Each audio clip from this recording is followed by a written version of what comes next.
All right, take three. We're going to end up killing this battery. Out in the garage on Friday the 12th, working on the fuel tank mock-up. I got the big coat on. It's a little chilly out there. It's almost 60 in here, but it's kind of cold outside. That's why we got the doors closed. Went over to Rich's place and got some cardboard big enough to do what we want to do, so we could lay it out, height, width, and height, which is side, top, side, right? This will be an end, this will be an end. We're going to cut all this off. And so really all we'll have to do to box this thing in is put a piece here, and then round off a piece of cardboard, and we glue it all together. It just saves a lot of time in glue. The glue isn't expensive, it just takes longer. This way it won't take as long. Now, how did we come up with this size and dimension? We put the side panel on and we started measuring from the floor tray up. Now, we can't lay it right on the tray, but we can get close. We can't get right up underneath the side panel because, again, we're using the CIK type, what we call the dangling pickup, right? It goes down into the tank, into the deepest part of the tank, and it's free to move around in there just like on a CIK cart.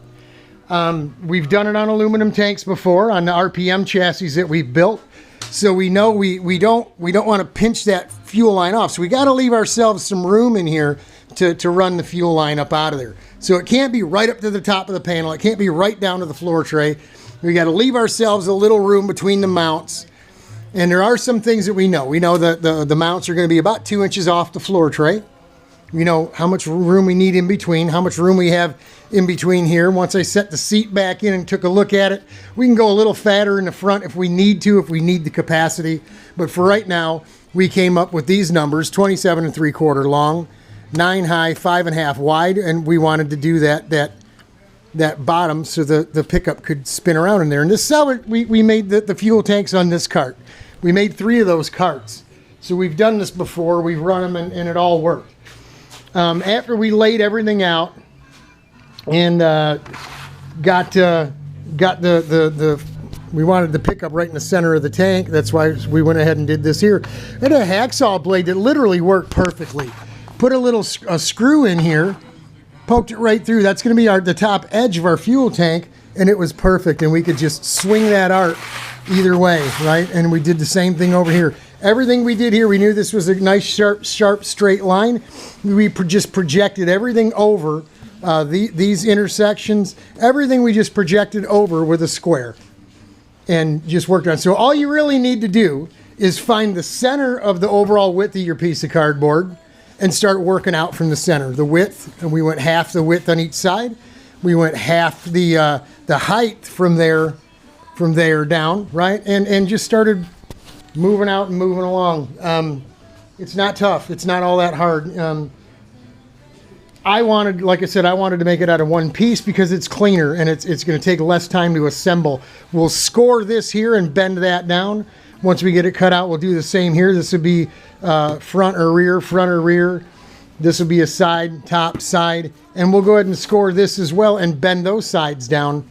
So really, again, all we'll have to do is a flat piece here, and this rounded bit here. Glue it all together.